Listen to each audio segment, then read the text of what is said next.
रामेश्वर येथील धनुषकोटीहून ज्यावेळी आपण परत मंदिराकडे जातो त्यावेळी वाटेमध्ये बिभीषण मंदिर आहे आणि हे रावणाचे बंधू बिभीषण यांचे एकमेव मंदिर इथे आपल्याला पाहायला मिळतं आणि ते रामेश्वरमध्ये आहे.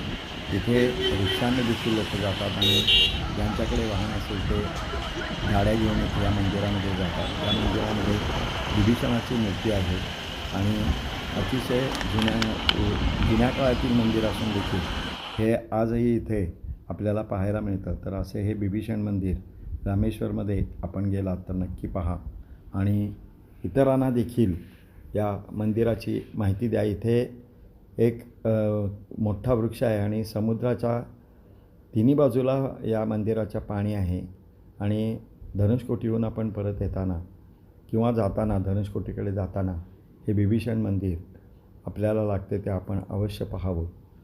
आणि रामेश्वरमधील हे बिभीषण मंदिर खूप प्रसिद्ध आहे. धन्यवाद.